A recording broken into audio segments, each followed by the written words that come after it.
Assalamualaikum warahmatullahi wabarakatuh. Wilujeng enjing murang kali sadaya. Mudah-mudahan urang aya dina kaayaan sehat walafiat. Dinten ayeuna hideup baris diajar pangajaran bahasa Sunda ngeunaan hirup sauyunan. Manusa teu bisa hirup nyorangan, butuh batur keur silih tulungan. Sangkan pada mikanya Urang kudu diajar laku lampah jeung tata krama, sopan santun, someah, jeung gede hate. Eta teh gede mangpaatna keur campur gaul, silih ajenan jadi bibit pikeun hirup sauyunan.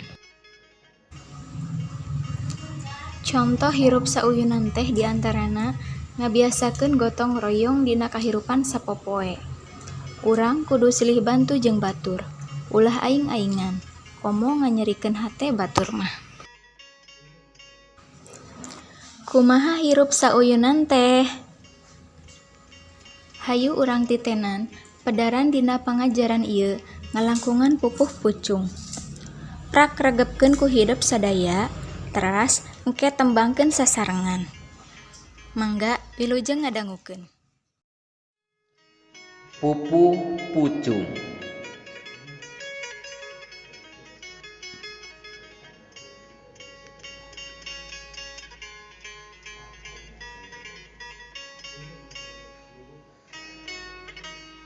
Utamana urang kudu rea batur keur silih tulungan, campur gaul hade hate, salawasna teu kendat silih ajenan.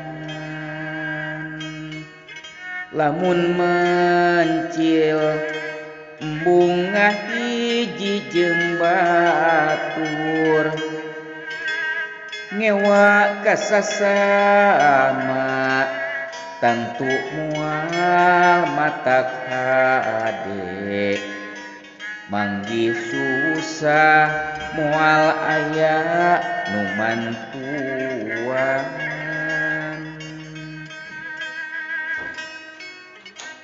Jalma anu hirupna teu daek akur, kanyahona kurang dabongan misahkeun maneh.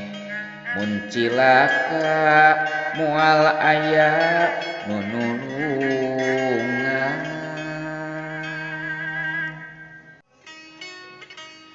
Kukituna kudu akur jeung batur, rukun sauyunan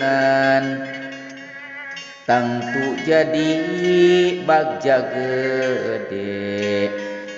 Hirup senang suka bunga babarengan. Murang kali anu soleh-solehah, nembe hideup parantos ngadangukeun tembang pupuh pucung. Ayeuna prak ku hideup cirian atanapi buleudan kecap-kecap nu aya dina pupuh anu nembe parantos ditembangkeun. Ku hideup buka buku paketna halaman 3. Upamarengse foto teras rahkeun.